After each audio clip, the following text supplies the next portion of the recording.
अब हम लोग आगे मानस के प्रसंग में भी नाम महिमा का, नाम की वंदना का श्रवण करेंगे। गोस्वामी जी कहते हैं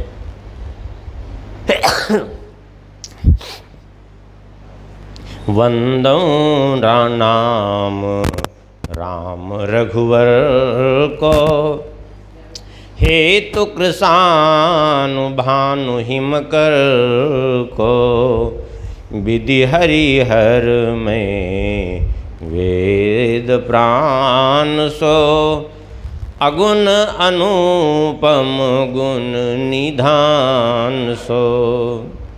वंदौ नाम राम रघुवर को, मैं नाम की वंदना करता हूँ। किसका नाम? बोले रघुवर का, श्री राम जी का नाम। वंदौ नाम राम रघुवर को, श्री राम जी का राम नाम, उसकी मैं वंदना करता हूँ। जो क्या है? बोले हे तु कृसानु भानु हिम कर को।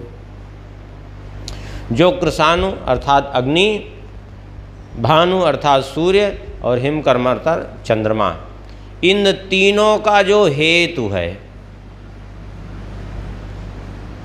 तीनों का हेतु कैसे है? जैसे अब ऐसे समझिए कि अग्नि का बीज क्या है। आप कभी कर्मकांड कराने वाले ब्राह्मणों को देखिए तो क्या करते हैं, जब यज्ञ अग्निकुंड बनाते हैं, वेदी बनाते हैं, तो उसमें बीच में जो है रोली से रम लिखते हैं।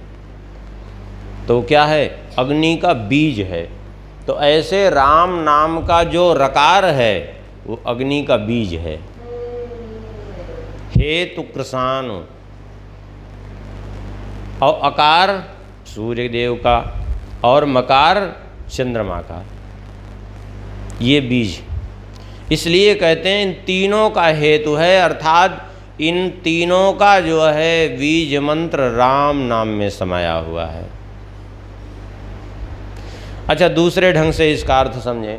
हेतु कृसान भानु हिम कर को, राम नाम की वंदना क्या करें? मानो हेतु कृसान भानु हिम कर को।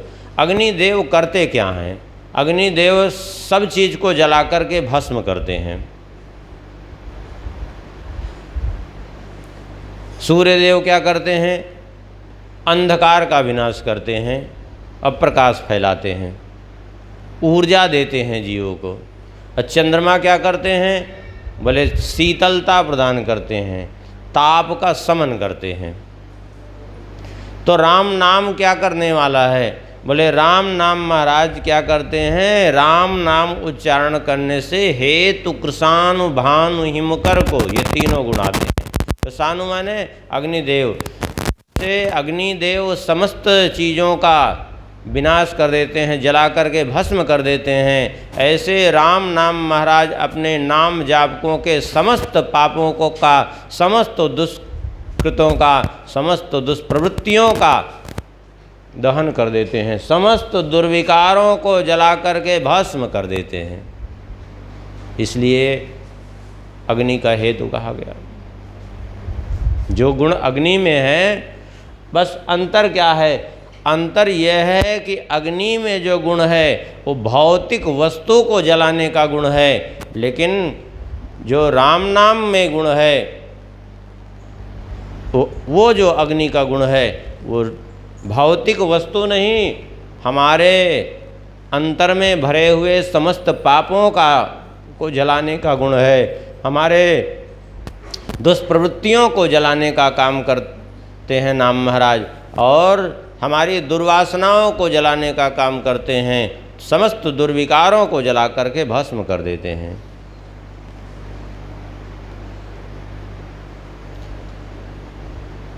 दूसरा भानु, भानु क्यों कहा? बोले सूर्य देव क्या करते हैं? सूर्य देव अंधकार का विनाश करते हैं। कोई कितना भी साधन कर ले, जब तक सूर्य देव उदय नहीं होंगे तब तक रात्रि दूर नहीं हो सकती, पक्की बात है। देखिए आज इस समय वर्तमान समय में देखा जाए तो ऐसे ऐसे उपकरण तैयार हो गए हैं प्रकाश फैलाने वाले, ऐसे ऐसे प्रकाश पुंज कि इतना प्रकाश देते हैं कि नहीं। लेकिन जरा विचार करिए कि पूरी पृथ्वी पर ऐसे ऐसे जो है इसे से कई कई गुना प्रकाश देने वाले अनंत अनंत प्रकाश पुंज विद्यमान हैं, रात्रि भर जलते हैं, रात्रि भर जलते हैं। सामान्य दीपक की बात नहीं कही जा रही, ऐसे प्रकाश पुंज जो दिन जैसे कमरे में उजाला दिखाने वाले हैं। रात्रि भर इतने प्रकाश पुंज जलते हैं, फिर भी रात्रि नहीं जाती। सूर्य के कह दिया जाए यदि 10,000वें हिस्से के बराबर भी प्रकाश फैलता हो तो संभव नहीं है। तात्पर्य यह है कि पृथ्वी के समस्त प्रकाश पुंजों को भी यदि एकत्रित कर दिया जाए तो सूर्य के प्रकाश का 1,00,000वां हिस्सा भी नहीं होगा। होगा? नहीं होगा। ठीक इसी प्रकार से दुनिया के समस्त साधन भी इकट्ठा कर दिए जाएं तो भी राम नाम के 1000वें लाखवें हिस्से के बराबर भी नहीं होगा। सही बात यही है। सूर्य देव यहाँ का भानु इसलिए मानो गोस्वामी जी नाम ले रहे हैं कि जैसे सूर्य देव समस्त अंधकार का विनाश कर देते हैं और अंधकार का विनाश करके दिव्य प्रकाश से संपूर्ण त्रिभुवन को आलोकित कर देते हैं, कहीं कोई अंधकार शेष नहीं रह जाता। ठीक इसी प्रकार से राम नाम जो जिसके जीवन में आ गया, राम नाम को जिसने हृदय में धारण कर लिया, उसके अंतर के समस्त अज्ञान अंधकार का विनाश हो जाता है और अंतर में जो है दिव्य ज्ञान का प्रकाश आलोकित होने लगता है। फिर कहीं जो है कोई अंधकार नहीं रह जाता। जैसे सूर्यदेव के बिना उदय हुए कोई कितना भी चाहे अंधकार का विनाश नहीं होगा, रात्रि नहीं दूर हो सकती है। उसी प्रकार से जो है जब तक राम नाम का प्रकाश अंदर नहीं होगा तब तक ये मोह रूपी रात्रि दूर हो जाए, ये जीवन से जो है जो अज्ञान की रात्रि है, अज्ञान का जो अंधकार है, यह दूर हो जाए, यह संभव नहीं है। हे तो कृषाणु भानु और तीसरा कहा हेमकर। हेमकर माने चंद्रमा। चंद्रमा शीतलता प्रदान करते हैं। चंद्रमा जिस प्रकार से चंद्रमा शीतलता प्रदान करते हैं, ऐसे राम नाम महाराज क्या करते हैं? राम नाम महाराज जीवों को दैहिक दैविक भौतिक इन तापों से मुक्त करके जीवन में शीतलता प्रदान कर देते हैं। इस त्रिताप से उसको पूर्णतया मुक्त कर देते हैं। देखिए जब रात्रि होती है तब जाकर के जब चंद्रमा का उदय होता है कुछ मौसम में शीतलता आती है, बिना रात्रि के शीतलता नहीं आती। यदि रात्रि न हो तो, चंद्रमा न हो तो बोले फिर तो सारा जगत ही सूर्य देव के प्रकाश में जल करके, उनके तेज में जल करके भस्म हो जाएगा, बचेगा ही नहीं। ये तो चंद्रमा की शीतलता के कारण कुछ जो है ठीक रहता है। ऐसे ही ये त्रिताप की ज्वाला में जल रहा है संसार, और उसका समन करने के लिए श्री राम नाम महाराज। तो इसलिए राम नाम महाराज क्या करते हैं? बोले वर्णौ नाम राम रघुवर को, हेतु कृषाणु भानु हिमकर को। बोले अग्नि का भी काम करते हैं, सूर्य का भी काम करते हैं और चंद्रमा का भी काम करते हैं। अंतर क्या है? अग्नि सूर्य चंद्रमा ये भौतिक जो है, अग्नि भौतिक चीज़ों को जलाते हैं, सूर्यदेव भौतिक अंधकार का विनाश करते हैं और चंद्रदेव भौतिक ताप का शमन करते हैं। लेकिन ये जो है राम नाम महाराज ये पूरी तरह से त्रिताप का शमन करते हैं, उसके अंतर के दुर्विकारों को जला करके भस्म करते हैं। और क्या है, बोले विधि हरिहर में वेद प्राण सो अगुण अनुपम गुण निधान सो। विधि हरिहर में ब्रह्मा विष्णु महेश तीनों को कहा, और विधि हरिहर में है अर्थात तीनों का समावेश है राम नाम में। तीनों का समावेश राम नाम में ही है। त्रिदेव क्या हैं, ब्रह्मा विष्णु महेश। रकार मान लीजिए ब्रह्मा जी, और अकार जो है अकारो वासुदेवः। भगवान स्वयं भी कहते हैं गीता में, अक्षराणाम अकारोस्मि, अक्षरों में अकार में ही हूँ। इसीलिए कोई भी अक्षर आप बिना आकार के उच्चारण कर ही नहीं सकते। आपने उच्चारण किया का में आ निकल आया अपने आप, का ख ग घ, बिना आकार के उच्चारण कर ही नहीं सकते, पक्की बात है। उसके साथ उच्चारण स्वतः हो जाएगा, क्योंकि बिना स्वर के व्यंजन कोई भी उच्चरित नहीं होता। इसलिए व्यंजन को उच्चारण करने के लिए स्वर की सहायता आवश्यक है, और सभी स्वर जुड़ने के बाद ही वो जो है पूरा होता है। नहीं तो व्यंजनम चार्धमात्रिकम, व्यंजन की इसीलिए आधी मात्रा ही मानी जाती है, व्याकरण में गणना में आती है, आधी मात्रा ही गणना होती है उसकी। और मकार शिव स्वरूप, रकार अकार मकार, ये तीनों अक्षर क्या हैं, ये ब्रह्मा विष्णु महेश के स्वरूप ही हैं। और वेद का भी प्राण है कौन, राम नाम। वेद का भी प्राण है राम नाम। और अगुण अनुपम गुण निधान सो, कहते हैं निर्गुण है, उपमा रहित है, और फिर भी गुणों का भंडार है। निर्गुण है माने सतोगुण रजोगुण तमोगुण तीनों से परे है, इन तीनों का कोई समावेश नहीं नाम में।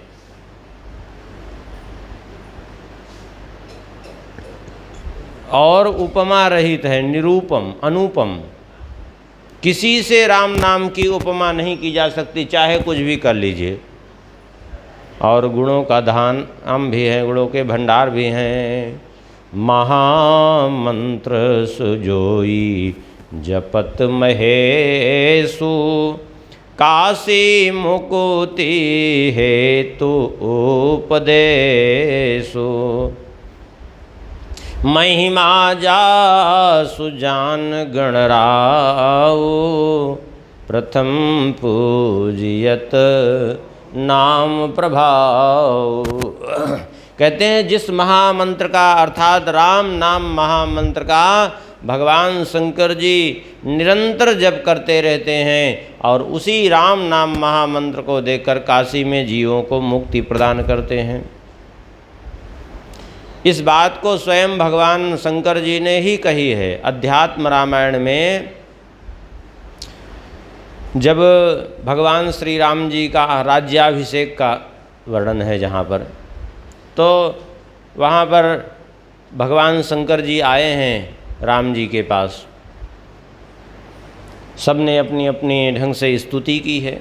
भगवान शंकर जी ने भी स्तुति की श्री राम जी की, और वहाँ भगवान शंकर जी कहते हैं, हे प्रभो अहम भवन्नाम जपन कृतार्थो, वसामि काश्याम निशं भवान्या, मुमूर्षमाणस्य विमुक्तयेऽहं दिशामि मंत्रम तव राम नामो। भगवान भोलेनाथ कहते हैं, हे प्रभु अहम भवन जान नाम जपन कृतार्थ, मैं आपका नाम जप करके कृतार्थ हो गया।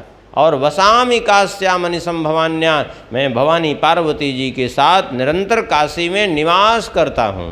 और क्या करता हूँ वहाँ? तो कहते हैं मुमूर्षमाणस्य विमुक्त एहम, जो मोक्षकामी हैं उनको मोक्ष प्रदान करता हूँ, जो मरने वाले हैं उनको मोक्ष प्रदान करता हूँ, जो भी मरते हैं काशी में उनको मोक्ष प्रदान करता हूँ। कैसे प्रदान करता हूँ? भगवान भोलेनाथ कहते हैं दिशामि मंत्रम त राम नाम, तव राम नाम मंत्रम उपदिशामि, आपके राम नाम रूपी मंत्र को मैं उसके कान में प्रदान करता हूँ मरते समय। जो भी मरने लगता है काशी में क्यों मुक्त हो जाता है? क्योंकि जो भी मरने लगता है तुरंत भगवान शंकर जी उसके कान में जो है राम नाम सुना देते हैं। तो भगवान शंकर जी बन जाते हैं उसके गुरु, राम नाम दे करके, और उसको तुरंत मुक्त कर देते हैं।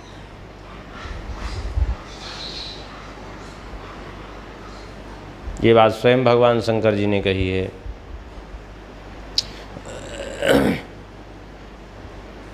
तो इसलिए कह रहे हैं प्रभु उसी महामंत्र का जप करके मैं कृतार्थ हो गया। यही बात गोस्वामी जी कह रहे हैं, महामंत्र जो जपत महेशु काशी मुकुति हेतु उपदेशु। और इस महामंत्र की अर्थात राम नाम की महिमा और कौन जानता है? बोले महिमा जासु जान गण राव, प्रथम पूजियत नाम प्रभाव। गणेश जी, जो गणेश जी राम नाम की महिमा के प्रभाव से ही प्रथम पूज्य हो गए। गणेश जी का राम नाम में कितना प्रेम है, ये अगर देखना हो तो आप ब्रह्म वैवर्त पुराण गणपति खंड उठा के देखिए।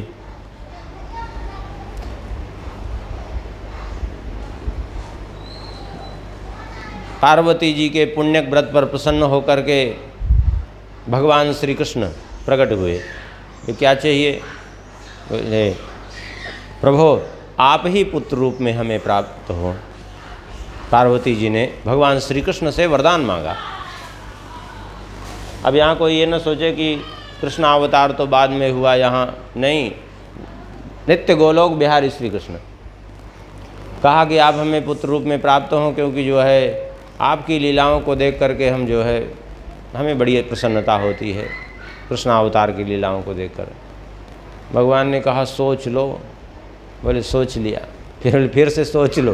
फिर कहा नहीं सोच लिया, हमें तो आप ही चाहिए। आ गए पुत्र बनकर। इसीलिए गणेश जी भी इतने नटखट हैं श्री कृष्ण के जैसे। पार्वती जी को बाद में समझ में आया कि भगवान क्यों कह रहे थे सोच लो। इतना उत्पात कि पार्वती जी को चैन नहीं बैठने का। तो गणेश जी के नाम प्रीति देखिए, बचपन से जो है भगवान श्री राम जी के नाम में इतनी प्रीति थी इनकी कि खूब जो है नाम जप करते, और नाम जप करते धीरे धीरे जो बड़े होने लगे तो एक दिन पार्वती जी ने कहा अब इनका विवाह करना चाहिए। विवाह का नाम सुनते ही जो है बड़े दुखी हुए, मना कर दिया। पार्वती जी ने कहा ऐसे कैसे हो सकता है, विवाह तो करना पड़ेगा। तो कैलाश छोड़ पलायन कर गए। फिर क्या करें, भले विवाह के बंधन में फंस जाएंगे, इसलिए वहाँ से भाग लेना उचित है। भाग खड़े हुए और जाकर के हरिद्वार के समीप गंगा जी के तट पर बड़े प्रेम से राम राम राम राम लिए एक कमल की माला, राम राम कर दे। अब तो इस प्रकार से ये राम राम कर रहे थे। अब विवाह करने को मना कर चुके थे, लेकिन कथा शायद आप लोगों को सुनाए भी हैं कभी या न सुनाए हो। संयोग से धर्मध्वज की पुत्री तुलसी जा रही थी तपस्या करने के लिए, श्री कृष्ण की प्राप्ति के लिए पति रूप में, और मिल गए ये गणेश जी बीच में भजन करते हुए। इनको देख करके तुलसी जी ने सोचा जिनको ढूंढने के लिए मैं जा रही थी वो तो यहीं हैं।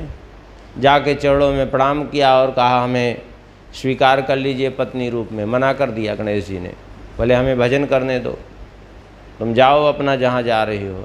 बोले नहीं, आप तो हमें स्वीकार कर लीजिए। अरे बोले हमें विवाह करना होता तो माता जी की बात मानते कि तुम्हारी बात मानते? बताओ, हम वहाँ तो बात माने नहीं, भाग के कैलाश से यहाँ आए, भजन कर रहे हैं। हम नहीं चाहते कि हमारे भजन में कोई विक्षेप करे। विवाह करेंगे तो भजन में विक्षेप होगा हमारे, इसलिए हमको करना ही नहीं है विवाह। और वो हट पड़ी रही, और जो गणेश जी ने नहीं स्वीकार किया तो क्रोध में आकर श्राप दे दिया कि हमसे नहीं विवाह करना चाहते, एक विवाह नहीं करना चाहते, जाओ दो दो विवाह करना पड़े तुमको। देखो, उसी पर गणेश जी ने भी श्राप दिया तुलसी जी को कि जाओ तुम्हें राक्षस पति प्राप्त हो जाए। चरणों में पड़ी, क्षमा मांगी, हमसे अपराध हो गया, क्षमा कर दीजिए, अपना श्राप हटा दीजिए।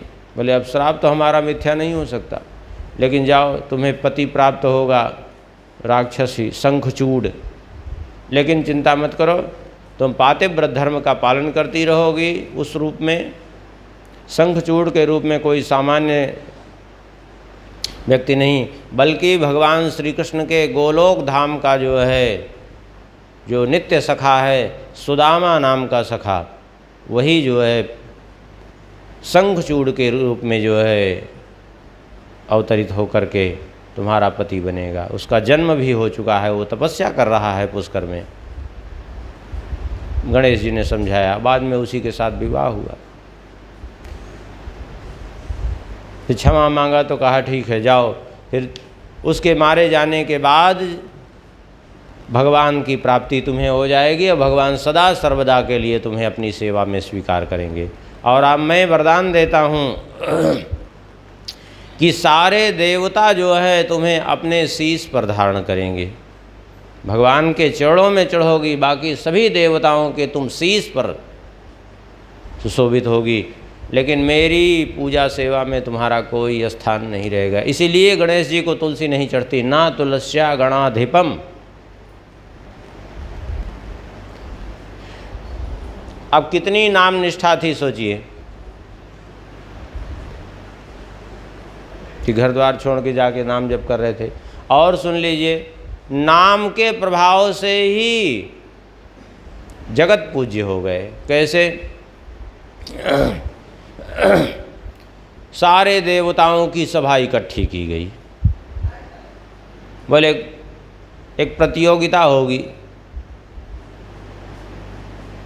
जो सब कौन ऐसा है जिसकी प्रथम पूजा की जाए, जो सबके विघ्नों का विनाश कर सके। जिसकी प्रथम पूजा की जाएगी वही सबके शुभ कार्य के विघ्नों का हरण करेगा। तो प्रथम पूज्य है कौन? ये कैसे निर्णय हो? तब एक शर्त रखी गई कि जो है एक काम करें, सबसे तेज गति से कौन पहुंच सकता है विघ्न का हरण करने वाला, प्रथम पूज्य के रूप में उसी को ग्रहण करना चाहिए, जो सबका मंगल करने के लिए तुरंत पहुंच जाए किसी के बुलाने पर। तो इतनी गति किसकी है? ये परीक्षा लेने के लिए एक उपाय है कि जो है इस संपूर्ण ब्रह्मांड की परिक्रमा लगा के आओ सब लोग, जो सबसे पहले पहुंचेगा वही प्रथम पूज्य बन जाएगा। ठीक है, अब सब चल दिए, सब अपने अपने वाहन पे चढ़े चले। अब गणेश जी वहीं बैठे थे, नहीं गए। नारद जी ने कहा क्यों आप शामिल नहीं हुए प्रतियोगिता में? अभी तो बीच में सबके साथ खड़े थे, अभी क्यों पीछे हट गए? अरे बोले हट क्या, जो जान रहे हैं कि हमारे बस में ही नहीं है, शरीर इतना भारी हमारा, स्थूलम खर्वधनुम शरीर इतना भारी कि इतने तेज हम चल नहीं सकते, वाहन भी ऐसा है तो सबसे कमज़ोर चूहा, बताओ तब कैसे जाएं? ऐसे जब जान रहे हैं कि हम इस प्रतियोगिता में सफल ही नहीं होंगे तो जाएं कैसे? बोले प्रयास तो करना चाहिए। बोले ऐसा प्रयास किस काम का, ये पहले से निश्चित है जो। अरे तो बोले आप तो बुद्धि के देवता हैं, बुद्धि से आदमी क्या नहीं कर लेता। बोले बुद्धि से आदमी क्या नहीं कर लेता। बोले तो आप बताइए, आप तो हमारी माता जी के भी गुरु हैं, अब आप ही कुछ उपाय बताइए, हम भी आप ही को गुरु बनाते हैं। नारद जी ने कहा भाई देखो ऐसा है कि हम अगर किसी को भेद बताते हैं तो फिर ये पक्षपात होगा। हाँ, फिर प्रतियोगिता, भाई प्रतियोगिता हो रही है, परीक्षा देने वाला, अब एक व्यक्ति को कोई जाकर के अध्यापक उत्तर बता दे, उसको लिखा दे उसकी कॉपी, तो क्या होगा, बाकी दूसरे के साथ पक्षपात होगा कि नहीं होगा, ये तो अनर्थ होगा, ये ठीक नहीं है। अच्छा, अब हम तो जा रहे हैं, राम राम कह के नारद जी चले गए। माने एक तरह से नारद जी बताए भी नहीं और बता भी दिया। हाँ, राम राम कहे और वहाँ से नारद जी चल पड़े। गणेश जी समझ गए कि इसका मतलब नारद जी क्या कहना चाहते हैं। राम राम, राम में ही तो सब समाया हुआ है। बस एक ठो शिला उठाई, गंगा जी के तट पे ही तो बैठे थे, बस शिला उठाई और जाकर शिला को बढ़िया गंगा जी में धुला और उस पर लिख दिया राम, और राम लिख करके उसी की परिक्रमा लगाई, राम नाम की ही परिक्रमा लगाई, और राम नाम की परिक्रमा लगाई और परिणाम क्या हुआ। विचित्रता तो ये हुई कि सभी देवताओं को ये कहा गया था कि संपूर्ण ब्रह्मांड की परिक्रमा लगाना है और सब जगह तीर्थों में जाना है और सब जगह से वहाँ से तीर्थों में स्नान करके सब जगह घूम करके आना है। ऐसे नहीं कि ऐसे घूम के चले आए। और सबने ये बात देखी, गणेश जी गए कहीं नहीं थे, लेकिन सबने देखा कि गणेश जी आगे आगे हमारे चल रहे हैं अपने मूसक पर बैठे हुए। इतनी तेज वो मूसक भाग रहा है कि सबका वाहन जो है पीछे हो गया, सबका वाहन पीछे हो गया। और लौट करके आए, गणेश जी को कुछ कहना ही नहीं हुआ, सब देवताओं ने स्वीकार कर लिया। बोले गणेश जी से हम पराजित हो गए, गणेश जी ही विजेता हैं इसके। तो कैसे, गणेश माने जो गणों के ईश हैं, गणों के जो स्वामी हैं, इसलिए इनका नाम है गणेश।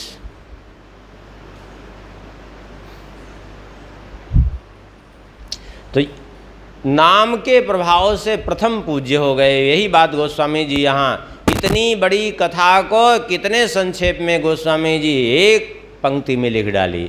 महिमा जा सुजान गणराव, प्रथम पूज्यत नाम प्रभाव। अब ये सब देखिए, एक एक पूरे जो है चरित्र को एक एक पंक्तियों में समाहित कर दिया है गोस्वामी जी ने कि नहीं।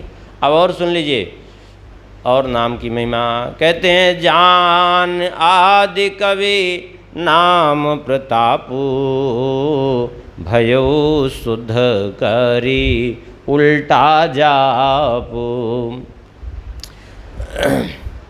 आदि कवि वाल्मीकि जी, जिन्होंने नाम के प्रभाव को जाना और भयो शुद्ध करी उल्टा जापू, और उल्टा नाम जप करके वे शुद्ध हो गए। यहाँ एक बात समझने की है, इससे थोड़ा सा लोग भ्रमित भी होते हैं। भ्रमित होने की ज़रूरत नहीं है। जिसको कुछ नहीं मालूम है वो तो भ्रमित नहीं होता, जिसको थोड़ा मालूम है वही भ्रमित होता है। लोग भ्रमित इसलिए होते हैं कि क्या जो है रामायण के पहले कोई काव्य नहीं था क्या, क्योंकि आदि कवि कहा गया, नहीं थे। जैसे मनुस्मृति देखिए, अब मनुस्मृति थी तभी तो मनुस्मृति का प्रमाण दिया है राम जी ने।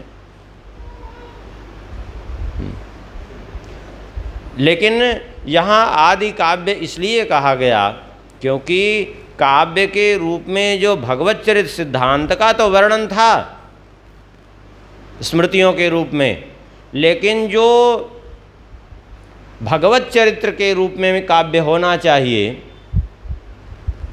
वो नहीं था। बाकी स्मृतियाँ तो थी, भगवत चरित्र सबसे प्रथम रचना हुई वाल्मीकि जी के द्वारा, आदि काव्य वाल्मीकि रामायण के रूप में, इसलिए इनको आदि कवि कहा गया। जैसे पृथु जी के पहले भी राजा हुए, बहुत से राजा हुए, प्रियव्रत जी राजा हुए, ध्रुव जी भी राजा हुए, उत्तानपाद राजा हुए, मनु जी राजा हुए, बहुत से राजा हुए पृथु जी के पहले। उन्हीं के वंश में ही तो आगे पृथु जी थे, राजा अंग, बेन, ये सब जो है बेन के ही पुत्र के रूप में पृथु जी आए। क्या वो सब राजा नहीं थे? राजा थे, लेकिन पृथु जी को आदिराज कहा गया। आदिराज क्यों कहा गया? क्योंकि राजा तो पहले भी थे, लेकिन जैसी सुव्यवस्था जो है राजा के कार्यकाल में होनी चाहिए ऐसी पहले नहीं हुई जैसा पृथु जी के समय हुई। क्यों? क्योंकि पृथ्वी कहीं हजारों फीट नीची भूमि है, कहीं हजारों फीट ऊंचाई है, ऊंची नीची भूमि, और पृथु जी ने सारी भूमि को समतल कर दिया। पहाड़ी क्षेत्र को छोड़ करके जितना जो है मिट्टी वाला क्षेत्र था, उपजाऊ भूमि थी, उस सबको बराबर समतल कर दिया। ये पृथु जी ने किया, इसलिए इनको आदिराज कहा गया। ऐसे ही काव्य तो स्मृतियों के रूप में थे, किंतु वास्तव में देखा जाए तो जब तक भगवत चरित्र का लेखन नहीं हुआ है तब तक जो है सही ढंग से काव्य रचना अभी नहीं हुई है। क्योंकि बिना भगवत चरित्र के लेखन के काव्य कैसा? वो चरित्र जो है, चरित्र कैसा जो जिसमें भगवान का चरित्र न हो। जैसे वो पुराण नहीं जिसमें रामचरित्र न हो। हाँ, यदि राम जी का चरित्र न हो तो उसको पुराण संज्ञा ही नहीं दी गई, चाहे जितना बढ़िया चरित्र आप लिख डालिए। जिसमें राम जी का चरित्र नहीं, वो जिसमें राम जी नहीं उसमें को किसी काम का नहीं।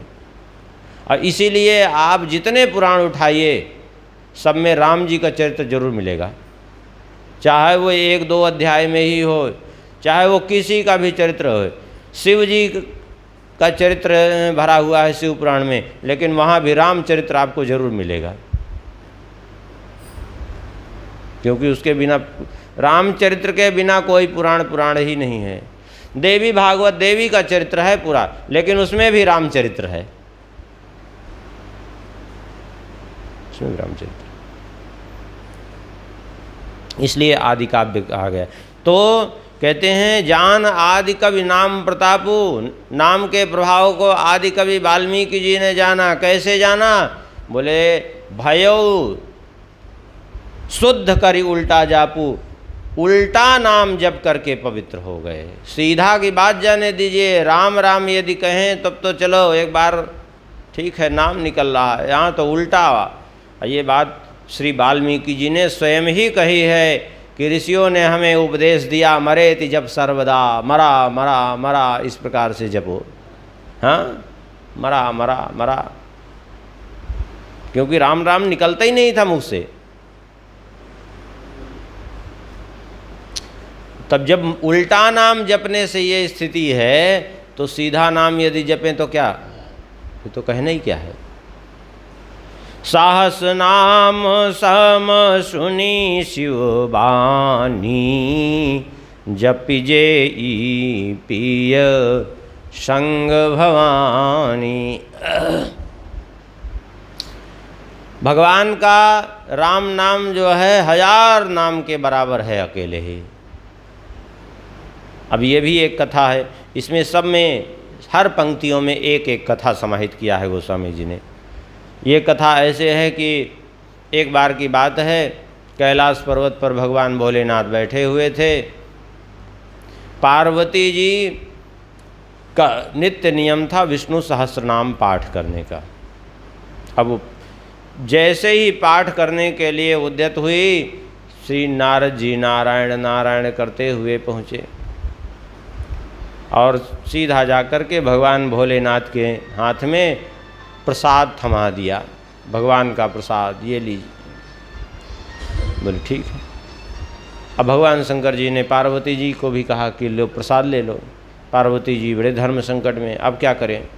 प्रसाद प्राप्त हो तो तुरंत जो है उसको ग्रहण कर लेना चाहिए। प्राप्ति मात्रेण भोक्तव्यम नात्र कालो विचारणा। प्राप्त हो प्रसाद तुरंत उसको ग्रहण कर ले, समय का भी विचार न करे, क्योंकि भगवान का प्रसाद प्रसादम जगदीशस्य अन्नपानादिकम चेयदि ब्रह्मवन निर्विकारम स्याद् यथा विष्णु तथैव सा। भगवान का प्रसाद भगवान के समान ही निर्विकार है, निर्दुष्ट है, तुरंत ग्रहण कर लेना चाहिए। अब पार्वती जी बड़े धर्म संकट में कि अब क्या करें। सामने प्रसाद है, प्रसाद ग्रहण करें कि पाठ करें सहस्त्र नाम का, क्योंकि नियम है बिना सहस्त्र नाम पाठ किए प्रसाद लेते हैं, कुछ भी ग्रहण करते नहीं, और प्रसाद सामने। प्रसाद का परित्याग करना दोष। प्रसाद आ जाए तो फिर ये नहीं विचार करना चाहिए अब रख दें शाम को वे देखेंगे, नहीं, ग्रहण कर ले, तुरंत उसका आदर के करें। लेकिन आजकल प्रसाद निष्ठा बड़ी विचित्र हो गई है, ऐसी प्रसाद निष्ठा हो गई है क्या कहा जाए। अभी बढ़िया जो है रबड़ी मलाई रसगुल्ला आ जाए प्रसाद के रूप में, अब वो चाहे भोग लगा हो चाहे न लगा हो, बस कोई कह दे कि ये प्रसाद है तो तुरंत ध्यान आता है प्राप्ति मात्रेण भोक्तव्यम नात्र कालो विचारणा। फिर माला रख चलती रहेगी तो भी रख कर पहले उसको ग्रहण करेंगे, वो लिखा है। लेकिन अभी कोई वैसे चीज़ आ जाए, सामान्य चीज़, सामान्य वस्तु प्रसाद के रूप में, तो कहें बोले रख दो बाद में ले लेंगे। क्यों? क्योंकि प्रसाद निष्ठा नहीं है, वस्तु की निष्ठा है।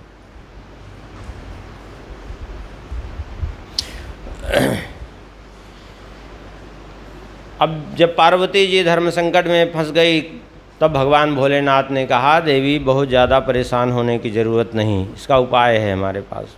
क्या? बोले एक बार राम नाम उच्चारण कर लो और उसके बाद प्रसाद ग्रहण कर लो। तो एक बार राम नाम उच्चारण करने मात्र से विष्णु सहस्त्र नाम पाठ का फल प्राप्त हो जाता है।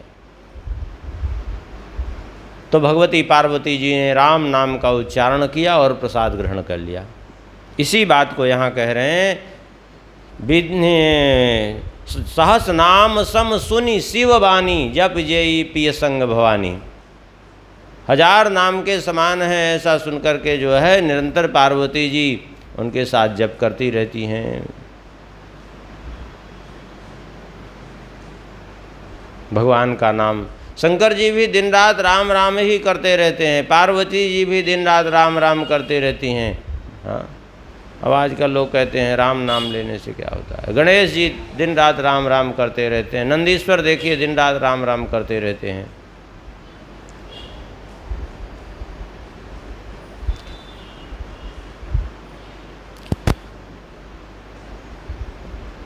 एक दिन स्मरण किए ही थे, भगवान का 1000 नाम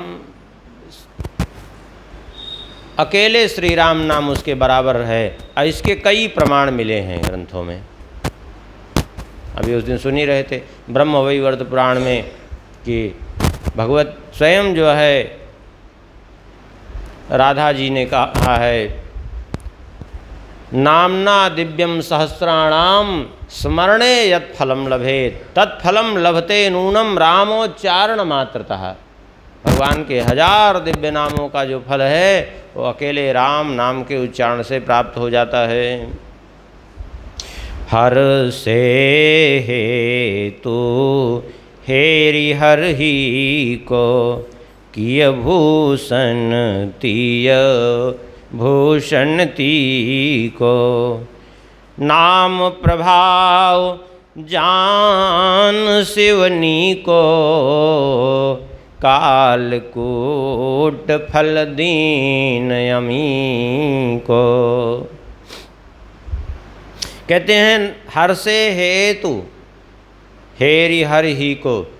जब पार्वती जी के हृदय में श्री राम नाम के प्रति प्रीति देख करके ही भगवान शंकर जी ने क्या किया, प्रसन्न होकर के किय भूषण तिय भूषण ती को, कहते हैं पार्वती जी को सतियों में शिरोमणि का स्थान दिया और अपने आधे अंग में स्थान दे दिया। सती जी के द्वारा श्री राम जी की अवज्ञा हो गई परीक्षा लेने के कारण, तो उनको अपने वामांग से भी अलग कर दिया, सन्मुख शंकर आसन दीना। और पार्वती जी की श्री राम नाम के प्रति निष्ठा देख करके वामांग में नहीं अपने अर्धांग में स्थान दे दिया भगवान भोलेनाथ ने, केवल वामांग में नहीं, आधा अंग ही प्रदान कर दिया उनको। और नाम के प्रभाव को शंकर जी अच्छी प्रकार से जानते हैं। नाम प्रभाव जान शिवनी को, कालकूट फल दीन यमी को। अब ये भी एक कथा है जो एक पंक्ति में गोस्वामी जी ने वर्णन की। ये उस समय की कथा है जो यहाँ कह रहे हैं गोस्वामी जी, नाम के प्रभाव से कालकूट को अमृत रूप में परिणित कर दिया, अमृत का फल दे दिया। ये कथा उस समय की है जब समुद्र मंथन हो रहा था, कालकूट विष निकल पड़ा। उस कालकूट विष से सभी जलने लगे, हाहाकार मच गया कि अब अनर्थ हो गए, तो लोग मर जाएंगे, देवता दैत्य सब परेशान। भगवान शंकर जी को पुकारा, भगवान विष्णु की आज्ञा से शंकर जी को पुकारा, शंकर जी प्रकट हुए। शंकर जी दौड़े उधर से कैलाश से कि इस विष को हम ग्रहण कर लें तो ये जगत बच जाएगा। जब शंकर जी विष पीने के लिए उद्यत हुए तो भगवान शंकर जी के गण जितने परेशान भाग करके आए, चरणों में पड़े, क्षमा करिए प्रभु, आप इस विष को नहीं पी सकते। बोले क्यों? अरे बोले ये अनर्थ हो जाएगा। भगवान शंकर जी ने कहा ये सारा जगत जल करके भस्म हो जाएगा यदि इस विष को हम नहीं पिएंगे तो, और दूसरे कहीं जाने का रास्ता नहीं है, इस विष का कोई उपाय नहीं है, इसलिए हमें अंदर ही रखना पड़ेगा। क्या तुम लोगों को मेरे ऊपर विश्वास नहीं है? बोले आपके ऊपर खूब विश्वास है हमको, लेकिन दूसरी समस्या भी तो है। बोले क्या? बोले जैसे ये संसार बाहर है ऐसे आपके भीतर भी संसार है, क्योंकि आप विश्वरूप हैं। तो इस बाहर के संसार को बचाने के लिए जब आप विष पिएंगे तो आपके भीतर जो सृष्टि है वो नष्ट हो जाएगी। तो एक को एक से छोड़ करके विष दूसरे को देना कहाँ की बुद्धिमानी है? कोई एक विष भाई कोई एक डूब रहा हो जल में और उसको निकाल करके दूसरे को फेंक देना कहाँ की बुद्धिमानी है जल में? नहीं भाई ये संसार है तो जो आपके भीतर बसा हुआ है वो भी तो संसार है, वो नष्ट हो जाएगा। इसलिए हम लोग कह रहे हैं कि आप इसको मत पीजिए नहीं तो अनर्थ हो जाएगा। भगवान शंकर जी ने कहा तुम लोगों ने तो सत्य ही कहा, ये तो जो है सही बात ऐसा है। यदि हम पीते हैं हमारे उदर में यदि ये गया तो निश्चित रूप से जो है अंदर जो भीतर भरा हुआ संसार है वो नष्ट हो जाएगा, क्योंकि उनके अंदर भी सृष्टि है, स्वयं भगवान है ना। जैसे काकभूषुंडी जी भगवान श्री राम जी के भीतर चले गए तो अंदर अनंतानंत ब्रह्मांड वहाँ दिखाई पड़े और सब में घूमते रहे वो 101 कल्प तक। भगवान शंकर जी ने कहा कुछ ऐसा उपाय करना चाहिए कि ये बाहर की सृष्टि भी बच जाए और भीतर की सृष्टि भी बच जाए। तब क्या करें? भगवान शंकर जी ने विष को हाथ में लिया और रा कह मुख से उच्चारण किया, रा कह करके जो है विष को मुख में लिया और माँ कह करके मुख को बंद कर लिया। इसका तात्पर्य क्या था? उस समस्त विष को राम नाम की डिबिया में संपुटित कर दिया। सारे विष को राम नाम के भीतर समेट दिया और समेट करके न नीचे ऊपर उतरने दिया न ऊपर उतरने दिया, गले में धारण कर लिया।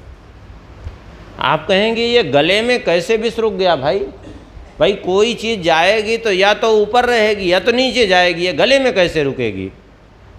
रुकेगी। कैसे रुकेगी जानते हैं? यदि आप निरंतर बोलते रहिए मुख से, एक क्षण भी ना होने पावे तो गले से अंदर कुछ नहीं जाएगा, ऊपर गले में अटकेगा तो अटका रह जाए। क्यों? क्योंकि बोलने से अंदर से वायु निकलती है, वो ऊपर जो है कि और वस्तु कोई भी जा रही है तो उसको ऊपर की ओर फेंकती है। अभी बोलते समय आप बोल रहे हो कुछ तो गले से आप निगल लें, कोई चीज़ नहीं जाएगी अंदर। तो भगवान शंकर जी गले में क्यों रोक लिए? बोले गले में ऐसे रोक लिए कि निरंतर राम राम रटते रहते हैं तो वो गले से नीचे उतरने ही नहीं पाया। आप सोचिए कितनी गति से राम राम निरंतर रटते रहते हैं, एक क्षण भी विश्राम नहीं, ऐसे रटते रहते हैं नाम राम नाम। एक बार श्री वैष्णवदास जी महाराज, श्री गोरेदाऊ जी महाराज का इतना बड़ा आश्रम जिन्होंने बनवाया, श्री वैष्णवदास जी महाराज, वो जो है कीर्तन बैठाए थे। शंकर जी का मंदिर था, वहाँ कीर्तन हो रहा था। अब वो सुबह एक दिन जो है वो जो कीर्तन करने वाले थे रात्रि में जिनकी ड्यूटी थी, वो उनमें से एक आया, बोले इनके साथ हम कीर्तन नहीं कर सकते। बोले क्यों? अरे बोले ये सो जाते हैं कीर्तन में। बोले सो जाते हैं तो तुम भी सो जाया करो। अरे बोले सो जाएंगे तो अखंड कीर्तन तो भंग हो जाएगा, इनको देखकर हमको भी नींद आती है। वैष्णवदास जी महाराज ने कहा कि एक बात बताओ कि कीर्तन हो कहाँ रहा है? बोले शंकर जी के मंदिर में। बोले शंकर जी के मंदिर में कीर्तन हो और कीर्तन भंग हो जाए, ऐसा कैसे संभव है? अरे तुम दोनों अगर सो भी जाओगे तो जिसके मंदिर में कीर्तन हो रहा है वो तो दिन रात राम राम कर रहे हैं। तुम पुण्य राम राम दिन राती, सादर जपो अनंग राती। वो कैसे भंग हो सकता है, कैसे खंडित हो सकता है? अरे खंडित तो वहाँ हो जहाँ की कोई दूसरा ना हो। वहाँ इतने बढ़िया कीर्तन करने वाले भोलेनाथ, वहाँ खंडित हो ही नहीं सकता। अगर सो भी जाओगे तो भी, क्योंकि वो तो जप रहे हैं। तो यहाँ तात्पर्य ये है, गोस्वामी जी कह रहे हैं कालकूट विष भक्षण किया, लेकिन वो कालकूट विष भी अमृत का काम किया। कालकूट फल दीन अमी को कहेंगे अमृत का काम कैसे किया? देखिए शंकर जी ने कालकूट विष ग्रहण किया, लेकिन फिर भी कहीं आया प्रमाण कि शंकर जी ने अमृत पिया हो देवताओं के साथ? किसी को मिला? नहीं, वो तो विष पिए। अब विचित्रता ये है कि शंकर जी विष पिए और देवता अमृत पिए, लेकिन देवता अमृत पीने के बाद भी जो है एक मनवंतर तक के लिए अमृत तो प्राप्त करते हैं, और शंकर जी हमेशा हमेशा के लिए अमर हैं। क्यों?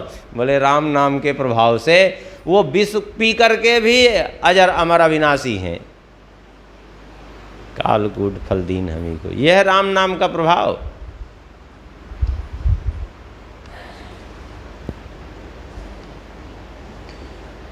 और राम नाम कैसे है? बोले वर्षा ऋतु रघुपति भगति, तुलसी साली सुदास, राम नाम वरण जुग, सावन भादो मास। श्री राम जी की भक्ति क्या है? बोले वर्षा ऋतु के समान है। श्री राम जी की भक्ति वर्षा ऋतु के समान है। और इस के जो है सेव तुलसी साली सुदास, और इसके सेवक कौन हैं? बोले जो है जो भगवान के भक्तगण हैं, जो भगवान के भक्तगण हैं यही सेवक, अर्थात अरे जो भक्तगण हैं वही धान के समान हैं, साली सुदास। और राम नाम क्या है? बोले वर्षा ऋतु के समान। अब कोई कहे कि हम तो खूब भक्ति करते हैं, अब भक्ति करेगा तो भक्ति का मतलब क्या? वर्षा हो, और नहीं ऋतु तो वर्षा की हो, सावन भादों का महीना हो, वर्षा ऋतु हो, लेकिन पानी न बरसे तो क्या मतलब है इसे वर्षा ऋतु का? पानी बिल्कुल न बरसे, सूखा पड़ जाए, तो फिर वर्षा ऋतु किसी काम की है? नहीं है। तो राम नाम ये दोनों अक्षर रकार और मकार, सावन और भादों दोनों महीने के समान हैं जो वर्षा देने वाले हैं। और श्री राम जी की भक्ति ही वर्षा ऋतु है। अर्थात राम नाम जैसे सावन भादों के महीने से ही वर्षा ऋतु हो सकती है, यदि सावन भादों का महीना न हो तो वर्षा ऋतु भी नहीं होगी। ऐसे जिसके जीवन में राम नहीं है, नाम नहीं है, तो उसके जीवन में भक्ति भी नहीं है। राम नाम से ही भक्ति है, राम नाम के बिना भक्ति का कोई अस्तित्व नहीं है। और जैसे वर्षा होती है तो वर्षा हो करके क्या करती है? बोले धान को पुष्ट करती है। धान की खेती तभी होगी जब वर्षा होगी, बिना वर्षा के धान की खेती नहीं होगी। इसीलिए इसी तरह से जैसे बिना वर्षा के धान नहीं, ऐसे बिना जो है राम नाम के भक्त नहीं। यदि जीवन में राम नाम नहीं है तो भक्त का है? भक्त वही है जिसके जीवन में राम नाम न हो। अच्छा, भक्त शब्द का अर्थ ही क्या है? भक्त माने जो विभक्त ना हो, जो भगवान से, भगवान के नाम से जो अलग हो ही न पावे, उसी को भक्त कहते हैं। जीवन में भगवान की भक्ति नहीं, भगवान का भजन नहीं, तो किस बात की भक्ति? कोई भक्ति नहीं। आखर मधुर मनोहर दो, वर्ण विलोचन जन जिय जो, सुमिरत सुलभ सुखद सब काहू, लोक लाहु परलोक निबाहु। कहते हैं ये दोनों अक्षर अत्यंत मधुर हैं। आखर मधुर मनोहर दो, दोनों अक्षर रकार और मकार अत्यंत मधुराति मधुर हैं। कैसे हैं? बोले वर्ण विलोचन जनजीय जो, समस्त अक्षरों में ये दोनों अक्षर क्या हैं? बोले मानो वर्णमाला रूपी शरीर के दोनों नेत्र हैं।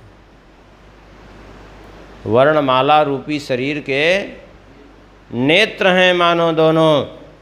जैसे बिना नेत्र के ये शरीर जो है अधूरा है, अंगहीन है, ऐसे ही बिना राम नाम के वर्णमाला अधूरी है।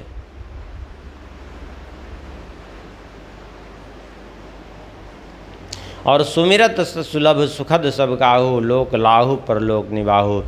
राम नाम का स्मरण करने मात्र से, अच्छा विचित्र यह है कि सुमिरत सुलभ सबके लिए सुलभ भी है। ये कोई कठिनता नहीं है, चाहे जो जिस परिस्थिति में रहे राम नाम लेता रहे, और सबके लिए सुखद भी है। लोक और परलोक दोनों का निर्वाह करने वाला है, अर्थात लोक में भी लाभ देने वाला और परलोक में भी परम गति प्रदान करने वाला। कहते हैं ना, राम नाम लेने से क्या होगा? रोटी लूगा नीके राखें, आगे हु की बेद भाखें। यहाँ भी बढ़िया बढ़िया सारी व्यवस्था भगवान बनाए रहेंगे, और वहाँ की तो भगवान ने कहा ही है, ठीक है, सब उनकी व्यवस्था है। लेकिन यहाँ भी लोक में भी जो है उसकी सारी व्यवस्था भगवान करते हैं। देखा भी जाता है लोग संसार में किस लिए जगह जगह नौकरी कर रहे हैं, लोगों की गुलामी कर रहे हैं, दिन भर परेशान हैं, धंधा पानी कर रहे हैं। क्या किस लिए कर रहे हैं? बोले खाने के लिए कर रहे हैं कि नहीं कर रहे हैं? खाने पेट भरने के लिए कर रहे हैं कि भाई कुछ धन आएगा तो हमारा पेट भरेगा, हमारा जीवन निर्वाह होगा। लेकिन आप देख लीजिए, कोई झूठे भी भगवान के नाम के पीछे लग गया है। कोई झूठे भी, सच्चे ढंग से लग जाए तो बात अलग है। झूठे भी यदि भगवान के पीछे लग गया है, झूठो वेश बना के लगा है भगवान के पीछे उनके नाम पर, तो भी खाने के लिए नहीं परेशान है, वो खाते खाते परेशान है। इतना मिलता है कि उसको खाने से फुर्सत नहीं।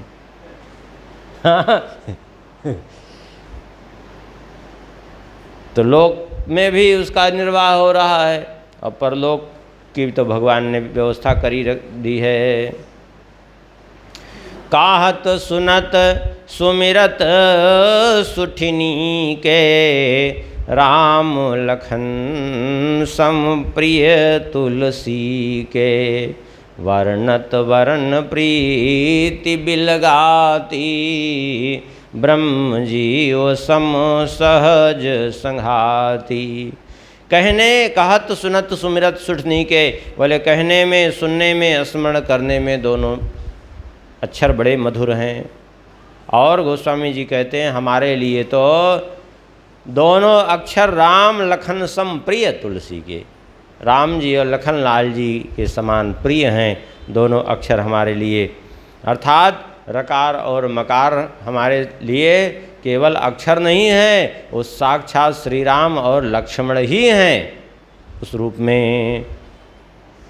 वर्णत वर्ण प्रीति बिलगाती, ब्रह्म जीव सम सहज संघाती। कहते हैं इनका अलग अलग वर्णन करने में प्रीति बिलग हो जाती है, अर्थात अलग अलग वर्णन नहीं। ये राम नाम दोनों अक्षर कैसे हैं? बोले जैसे ब्रह्म और जीव एक दूसरे से भिन्न नहीं है, अभिन्न हैं। भगवान से जीव को कोई कह दे कि अलग कर दे, संभव नहीं है, अलग कर ही नहीं सकते हैं। केवल अलग होने का आभास माने है, इसीलिए समस्या में जीव फंसा है, बाकी अलग नहीं है। वो दोनों में इतनी आपस में जो है प्रीति है, आपस में साम्यता है। ऐसे ही ये दोनों एक ही हैं, एक साथ रहते हैं। नर नारायण सरिस सुभ्राता, जग पालक विशेष जंत्राता। भगत स्तुतीय कल करण विभूषण, जगहित हेतु विमल विधु पूषण। ये दोनों अक्षर क्या हैं? बोले नर नारायण दोनों भाइयों के समान हैं। ये जगत का पालन करने वाले और भक्तों की रक्षा करने वाले हैं। और भगत स्तुतीय कल कर्ण विभूषण, भक्ति रूपी स्त्री के दोनों कानों के कर्ण फूल हैं श्री राम नाम। एक कर्ण फूल रकार, दूसरा तो मकार, दोनों कर्ण फूल के समान हैं। और जगहित हेतु विमल विधुपूषण, और संसार के हित के लिए बोले सुंदर निर्मल सूर्य और चंद्रमा के समान हैं। सूर्य क्या करते हैं? सूर्य से ही ऊर्जा प्राप्त हो रही है। सूर्य के बिना जो है जीव का अस्तित्व संभव नहीं है, क्योंकि समस्त प्राणी मात्र में, पदार्थ मात्र में जो भी ऊर्जा आ रही है सूर्य से हो रही है। देखिए ठंडी में जो है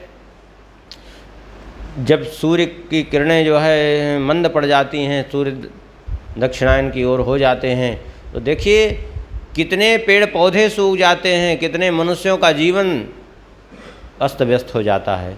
और सूर्य देव के कारण ऊर्जा प्राप्त होती है। और कदाचित न उदय हो तब क्या होगा सोचिए, जब हैं तो ये दशा है।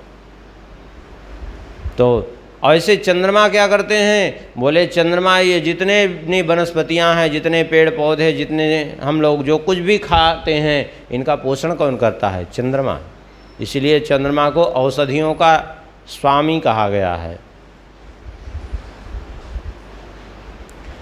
तो ये जो है सूर्य और चंद्र के समान हैं, जो जीवों का पोषण करने वाले हैं। और स्वाद तोष सम सुगति सुधा के, कमठ से समधर वसुधा के। जन मन मंजु कंज मधुकर से, जी जसोमति हरिहलधर से। कहते हैं सुंदर गति, अर्थात मोक्ष रूपी अमृत के स्वाद हैं। स्वाद तोष सम सुगति सुधा के, मोक्ष रूपी अमृत के स्वाद हैं और तृप्ति के समान है ये। और कमठ से समधर वसुधा के, बोले ये कच्छप और शेष जी के समान पृथ्वी को धारण करने वाले हैं, क्योंकि ये पृथ्वी कहाँ टिकी है? सारा ब्रह्मांड, ब्रह्मांड भुवन विराज जाके शीश एक जिमि रजकनी, सारा ब्रह्मांड जो है शेष जी के एक मस्तक पर विराजमान है। और वो शेष जी कहाँ हैं? कच्छप भगवान की पीठ पर। तो कच्छप और शेष जी के समान ये संपूर्ण ब्रह्मांड को धारण करने वाले हैं राम नाम। और जनमन मंजू कंज मधुकर से, जीह जसोमति हरि हलधर से। कहते हैं भक्तों का मन रंजन करने के लिए, भक्तों के मन को आनंदित देने के लिए ये कैसे हैं? बोले कंज मधुकर से, ये भंवरे के समान हैं, कमल वन में आनंद करने वाले भंवरे के समान हैं। और जीभ रूपी यशोदा जी को सुख देने के लिए ये हरि और हलधर अर्थात श्री कृष्ण बलराम के समान हैं। अर्थात अपनी जीवा को यशोदा जी बना लो। और यशोदा जी कब बनेगी जीवा? जब इस पर राम नाम नृत्य करेंगे तो यही जीवा ही यशोदा जी बन जाएगी। और इस पर श्री कृष्ण और श्री राम, तात्पर्य है रकार और मकार ये दोनों अक्षर जब नृत्य करेंगे तो यही यशोदा जी के समान हो जाएगी। श्री सीताराम नाम महाराज की। सिया बोल सिया बोल सिया सिया बोल, श्री राम राघव ऋषिकेश बोल।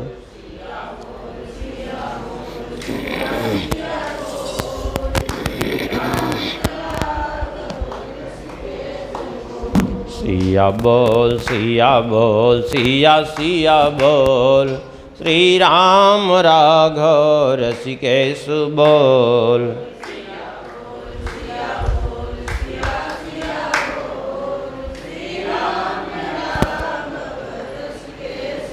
सिया बोल सिया बोल सिया बोल सिया बोल।